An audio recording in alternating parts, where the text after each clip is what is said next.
The Wealth of Nations by Adam Smith. Part 6 of Chapter 11 of the Rent of Land. Different effects of the progress of improvement upon three different sorts of rude produce. These different sorts of rude produce may be divided into three classes. The first comprehends those which it is scarce in the power of human industry to multiply at all. The second, those which it can multiply in proportion to the demand. The third, those in which the efficacy of industry is either limited or uncertain. In the progress of wealth and improvement, the real price of the first may rise to any degree of extravagance, and seems not to be limited by any certain boundary. That of the second, though it may rise greatly, has, however, a certain boundary, beyond which it cannot well pass for any considerable time together.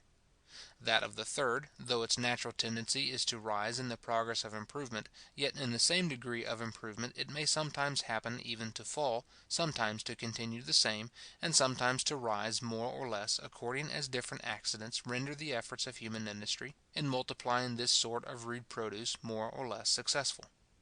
First sort. The first sort of rude produce, of which the price rises in the progress of improvement, is that which it is scarce in the power of human industry to multiply at all. It consists in those things which nature produces only in certain quantities, and which, being of a very perishable nature, it is impossible to accumulate together the produce of many different seasons. Such are the greater part of rare and singular birds and fishes, many different sorts of game, almost all wild fowl, all birds of passage in particular, as well as many other things.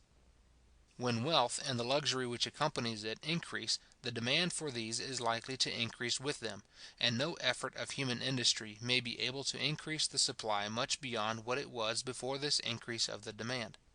The quantity of such commodities, therefore, remaining the same, or nearly the same, while the competition to purchase them is continually increasing, their price may rise to any degree of extravagance, and seems not to be limited by any certain boundary. If woodcocks should become so fashionable as to sell for 20 guineas apiece, no effort of human industry could increase the number of those brought to market, much beyond what it is at present. The high price paid by the Romans, in the time of their greatest grandeur, for rare birds and fishes, may in this manner easily be accounted for. These prices were not the effects of the low value of silver in those times, but of the high value of such rarities and curiosities as human industry could not multiply at pleasure. The real value of silver was higher at Rome, for some time before and after the fall of the republic, than it is through the greater part of Europe at present. 3 sestertii, equal to about 6 pence sterling, was the price which the republic paid for the modius or peck of the tithe wheat of Sicily. This price, however, was probably below the average market price, the obligation to deliver their wheat at this rate being considered as a tax upon the Sicilian farmers. When the Romans, therefore, had occasion to order more corn than the tithe of wheat amounted to, they were bound by capitulation to pay for the surplus at the rate of 4 sestertii, or 8 pence sterling the peck, and this had probably been reckoned the moderate and reasonable, that is, the ordinary or average contract price of those times. It is equal to about 1 shillings the quarter.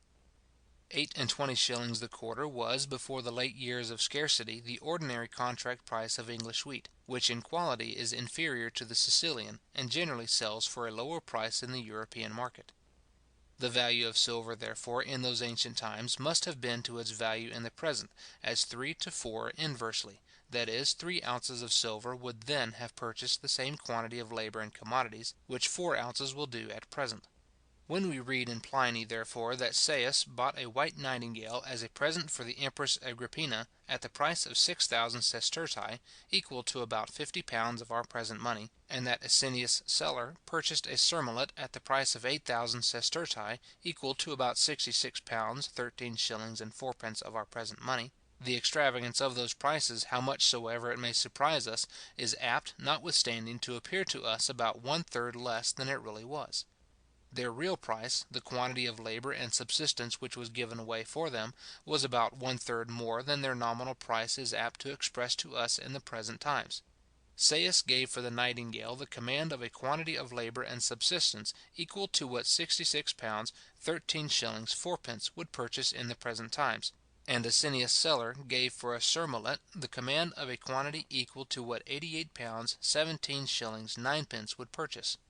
What occasioned the extravagance of those high prices was not so much the abundance of silver as the abundance of labour and subsistence, of which those Romans had the disposal beyond what was necessary for their own use. The quantity of silver of which they had the disposal was a good deal less than what the command of the same quantity of labour and subsistence would have procured to them in the present times. Second sort. The second sort of rude produce of which the price rises in the progress of improvement is that which human industry can multiply in proportion to the demand. It consists in those useful plants and animals which, in uncultivated countries, nature produces with such profuse abundance that they are of little or no value, and which, as cultivation advances, are therefore forced to give place to some more profitable produce. During a long period in the progress of improvement, the quantity of these is continually diminishing, while, at the same time, the demand for them is continually increasing. Their real value, therefore, the real quantity of labour which they will purchase or command, gradually rises, till at last it gets so high as to render them as profitable a produce as anything else which human industry can raise upon the most fertile and best cultivated land. When it has got so high, it cannot well go higher. If it did, more land and more industry would soon be employed to increase their quantity. When the price of cattle, for example, rises so high that it is as profitable to cultivate land in order to raise food for them as in order to raise food for man, it cannot well go higher. If it did, more corn land would soon be turned into pasture. The extension of tillage, by diminishing the quantity of wild pasture, diminishes the quantity of butcher's meat, which the country naturally produces without labour or cultivation, and by increasing the number of those who have either corn, or, what comes to the same thing, the price of corn to give in exchange for it, increases the demand. The price of butcher's meat, therefore, and consequently of cattle, must gradually rise till it gets so high that it becomes as profitable to employ the most fertile and best cultivated lands in raising food for them as in raising corn. But it must always be late in the progress of improvement before tillage can be so far extended as to raise the price of cattle to this height; and, till it has got to this height, if the country is advancing at all, their price must be continually rising. There are, perhaps, some parts of Europe in which the price of cattle has not yet got to this height. It had not got to this height in any part of Scotland before the Union. Had the Scotch cattle been always confined to the market of Scotland, in a country in which the quantity of land which can be applied to no other purpose but the feeding of cattle is so great in proportion to what can be applied to other purposes, it is scarce possible, perhaps, that their price could ever have risen so high as to render it profitable to cultivate land for the sake of feeding them. In England, the price of cattle, it has already been observed, seems in the neighbourhood of London to have got to this height about the beginning of the last century; but it was much later probably before it got through the greater part of the remoter counties, in some of which, perhaps, it may scarce yet have got to it. Of all the different substances, however, which compose this second sort of rude produce, cattle is, perhaps, that of which the price, in the progress of improvement, rises first to this height. Till the price of cattle, indeed, has got to this height, it seems scarce possible that the greater part, even of those lands which are capable of the highest cultivation, can be completely cultivated. In all farms too distant from any town to carry manure from it, that is, in the far greater part of those of every extensive country, the quantity of well cultivated land must be in proportion to the quantity of manure which the farm itself produces, and this, again, must be in proportion to the stock of cattle which are maintained upon it. The land is manured, either by pasturing the cattle upon it, or by feeding them in the stable, and from thence carrying out their dung to it. But unless the price of the cattle be sufficient to pay both the rent and profit of cultivated land, the farmer cannot afford to pasture them upon it, and he can still less afford to feed them in the stable. It is with the produce of improved and cultivated land only that cattle can be fed in the stable; because, to collect the scanty and scattered produce of waste and unimproved lands, would require too much labour and be too expensive. If the price of the cattle, therefore, is not sufficient to pay for the produce of improved and cultivated land, when they are allowed to pasture it, that price will be still less sufficient to pay for that produce, when it must be collected with a good deal of additional labour and brought into the stable to them. In these circumstances, therefore, no more cattle can with profit be fed in the stable than what are necessary for tillage. But these can never afford manure enough for keeping constantly in good condition all the lands which they are capable of cultivating. What they afford, being insufficient for the whole farm, will naturally be reserved for the lands to which it can be most advantageously or conveniently applied, the most fertile, or those, perhaps, in the neighbourhood of the farmyard. These, therefore, will be kept constantly in good condition, and fit for tillage; the rest will, the greater part of them, be allowed to lie waste, producing scarce anything but some miserable pasture, just sufficient to keep alive a few straggling, half-starved cattle. The farm, though much overstocked in proportion to what would be necessary for its complete cultivation, being very frequently overstocked in proportion to its actual produce. A portion of this waste land, however, after having been pastured in this wretched manner for 6 or 7 years together, may be ploughed up, when it will yield perhaps a poor crop or two of bad oats, or of some other coarse grain; and then, being entirely exhausted, it must be rested and pastured again as before, and another portion ploughed up, to be in the same manner exhausted and rested again in its turn. Such, accordingly, was the general system of management all over the low country of Scotland before the Union. The lands which were kept constantly well manured and in good condition seldom exceeded a third or fourth part of the whole farm, and sometimes did not amount to a fifth or a sixth part of it. The rest were never manured, but a certain portion of them was in its turn, notwithstanding, regularly cultivated and exhausted. Under this system of management, it is evident, even that part of the lands of Scotland which is capable of good cultivation could produce but little in comparison of what it may be capable of producing. But how disadvantageous soever this system may appear, yet before the Union the low price of cattle seems to have rendered it almost unavoidable.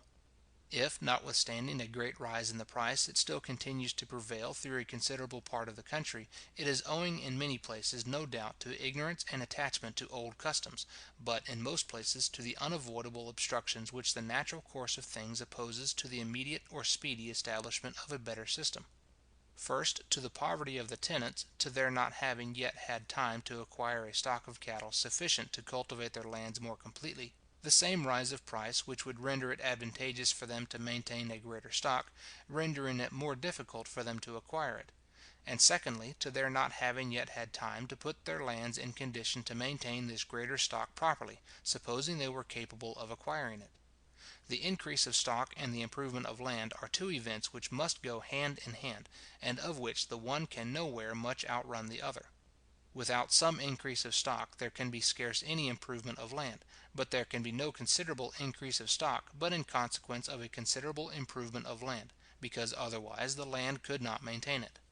These natural obstructions to the establishment of a better system cannot be removed but by a long course of frugality and industry; and a half a century or century more, perhaps, must pass away before the old system, which is wearing out gradually, can be completely abolished through all the different parts of the country. Of all the commercial advantages, however, which Scotland has derived from the union with England, this rise in the price of cattle is, perhaps, the greatest. It has not only raised the value of all Highland estates, but it has, perhaps, been the principal cause of the improvement of the low country. In all new colonies, the great quantity of waste land, which can for many years be applied to no other purpose but the feeding of cattle, soon renders them extremely abundant, and in everything great cheapness is the necessary consequence of great abundance. Though all the cattle of the European colonies in America were originally carried from Europe, they soon multiplied so much there, and became of so little value, that even horses were allowed to run wild in the woods, without any owner thinking it worth while to claim them. It must be a long time after the first establishment of such colonies before it can become profitable to feed cattle upon the produce of cultivated land. The same causes, therefore, the want of manure and the disproportion between the stock employed in cultivation and the land which it is destined to cultivate, are likely to introduce there a system of husbandry, not unlike that which still continues to take place in so many parts of Scotland. Mr. Kalm, the Swedish traveller, when he gives an account of the husbandry of some of the English colonies in North America, as he found it in 1749, observes accordingly that he can with difficulty discover there the character of the English nation, so well skilled in all the different branches of agriculture. They make scarce any manure for their cornfields, he says, but when one piece of ground has been exhausted by continual cropping, they clear and cultivate another piece of fresh land, and when that is exhausted, proceed to a third. Their cattle are allowed to wander through the woods and other uncultivated grounds, where they are half starved, having long ago extirpated almost all the annual grasses, by cropping them too early in the spring, before they had time to form their flowers, or to shed their seeds. The annual grasses were, it seems, the best natural grasses in that part of North America, and when the Europeans first settled there, they used to grow very thick, and to rise 3 or 4 feet high. A piece of ground which, when he wrote, could not maintain one cow, would in former times, he was assured, have maintained four, each of which would have given 4 times the quantity of milk which that one was capable of giving. The poorness of the pasture had, in his opinion, occasioned the degradation of their cattle, which degenerated sensibly from one generation to another. They were probably not unlike that stunted breed which was common all over Scotland 30 or 40 years ago, and which is now so much mended through the greater part of the low country, not so much by a change of the breed, though that expedient has been employed in some places, as by a more plentiful method of feeding them. Though it is late, therefore, in the progress of improvement, before cattle can bring such a price as to render it profitable to cultivate land for the sake of feeding them, yet of all the different parts which compose this second sort of rude produce, they are, perhaps, the first which bring this price; because, till they bring it, it seems impossible that improvement can be brought near even to that degree of perfection to which it has arrived in many parts of Europe. As cattle are among the first, so perhaps venison is among the last parts of this sort of rude produce which bring this price. The price of venison in Great Britain, how extravagant soever it may appear, is not near sufficient to compensate the expense of a deer park, as is well known to all those who have had any experience in the feeding of deer. If it was otherwise, the feeding of deer would soon become an article of common farming, in the same manner as the feeding of those small birds, called turdi, was among the ancient Romans. Varro and Columella assures us that it was a most profitable article. The fattening of ortolans, birds of passage which arrive lean in the country, is said to be so in some parts of France. If venison continues in fashion, and the wealth and luxury of Great Britain increase as they have done for some time past, its price may very probably rise still higher than it is at present. Between that period in the progress of improvement, which brings to its height the price of so necessary an article as cattle, and that which brings it to the price of such a superfluity as venison, there is a very long interval, in the course of which many other sorts of rude produce gradually arrive at their highest price, some sooner and some later, according to different circumstances. Thus, in every farm, the offals of the barn and stable will maintain a certain number of poultry.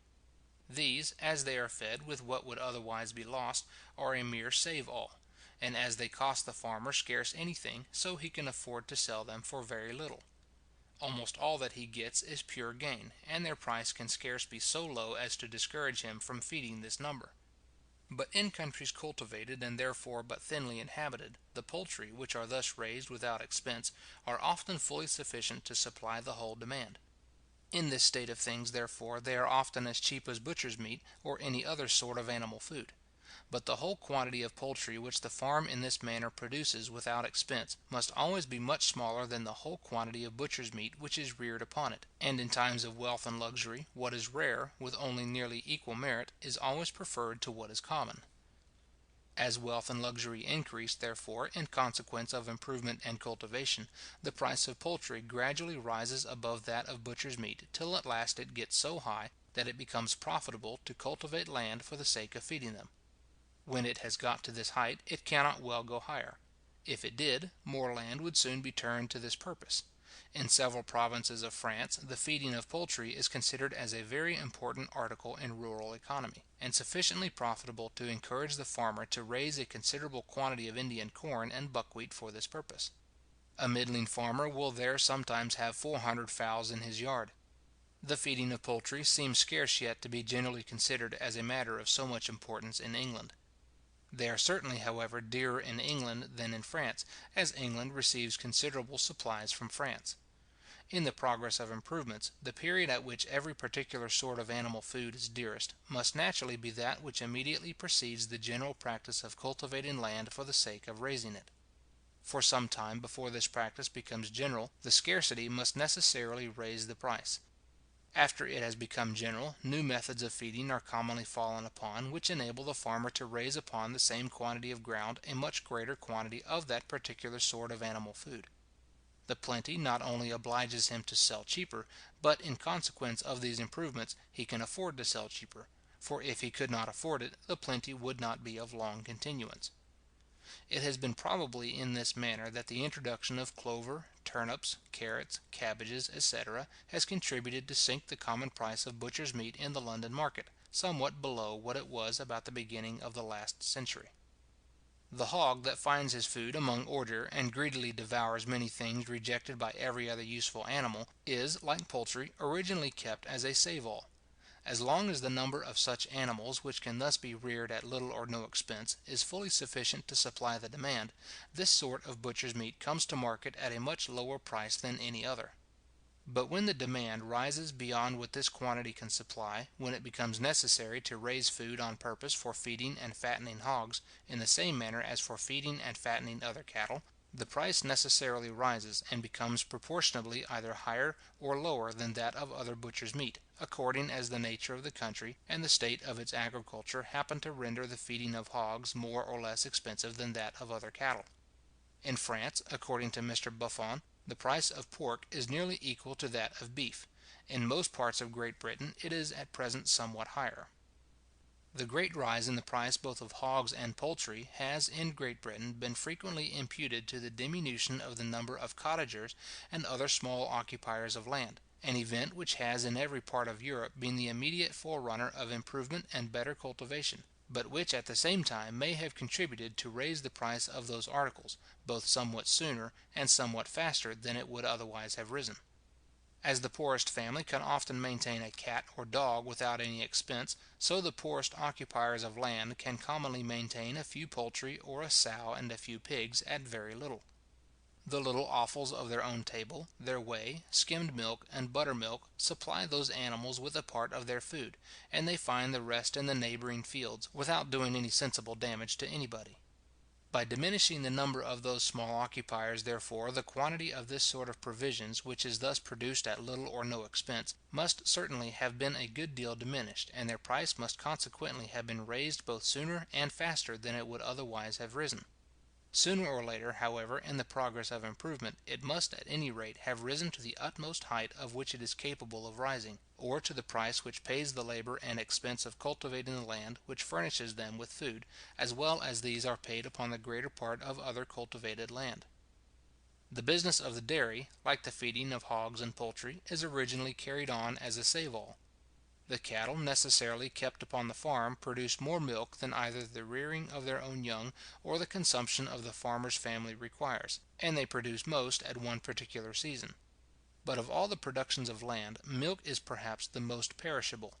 In the warm season, when it is most abundant, it will scarce keep 24 hours. The farmer, by making it into fresh butter, stores a small part of it for a week; by making it into salt butter, for a year; and by making it into cheese, he stores a much greater part of it for several years. Part of all these is reserved for the use of his own family; the rest goes to market in order to find the best price which is to be had, and which can scarce be so low as to discourage him from sending thither whatever is over and above the use of his own family. If it is very low indeed, he will be likely to manage his dairy in a very slovenly and dirty manner, and will scarce, perhaps, think it worth while to have a particular room or building on purpose for it, but will suffer the business to be carried on amidst the smoke, filth, and nastiness of his own kitchen, as was the case of almost all the farmers' dairies in Scotland 30 or 40 years ago, and as is the case of many of them still. The same causes which gradually raise the price of butcher's meat, the increase of the demand, and, in consequence of the improvement of the country, the diminution of the quantity which can be fed at little or no expense, raise in the same manner that of the produce of the dairy, of which the price naturally connects with that of butcher's meat, or with the expense of feeding cattle. The increase of price pays for more labour, care, and cleanliness. The dairy becomes more worthy of the farmer's attention, and the quality of its produce gradually improves. The price at last gets so high that it becomes worth while to employ some of the most fertile and best cultivated lands in feeding cattle merely for the purpose of the dairy, and when it has got to this height it cannot well go higher. If it did, more land would soon be turned to this purpose.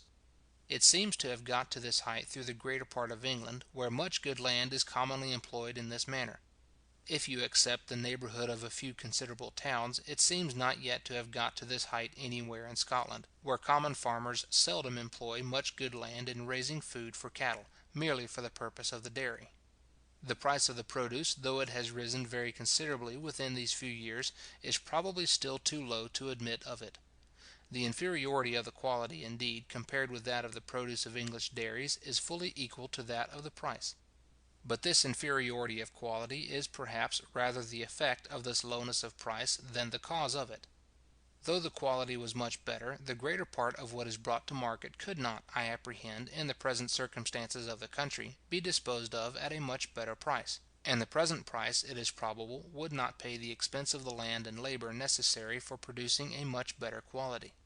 Through the greater part of England, notwithstanding the superiority of price, the dairy is not reckoned a more profitable employment of land than the raising of corn or the fattening of cattle, the two great objects of agriculture. Through the greater part of Scotland, therefore, it cannot yet be even so profitable.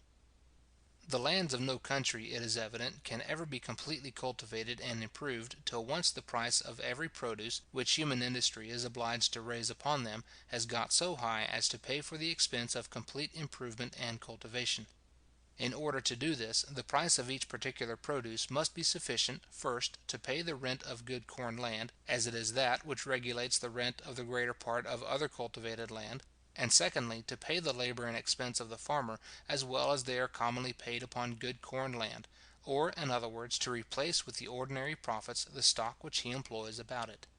This rise in the price of each particular produce must evidently be previous to the improvement and cultivation of the land which is destined for raising it. Gain is the end of all improvement, and nothing could deserve that name of which loss was to be the necessary consequence. But loss must be the necessary consequence of improving land for the sake of a produce of which the price could never bring back the expense. If the complete improvement and cultivation of the country be, as it most certainly is, the greatest of all public advantages, this rise in the price of all those different sorts of rude produce, instead of being considered as a public calamity, ought to be regarded as the necessary forerunner and attendant of the greatest of all public advantages. This rise, too, in the nominal or money price of all those different sorts of rude produce, has been the effect, not of any degradation in the value of silver, but of a rise in their real price. They have become worth, not only a greater quantity of silver, but a greater quantity of labour and subsistence than before. As it costs a greater quantity of labour and subsistence to bring them to market, so, when they are brought thither, they represent or are equivalent to a greater quantity. Chapter 11, part 6.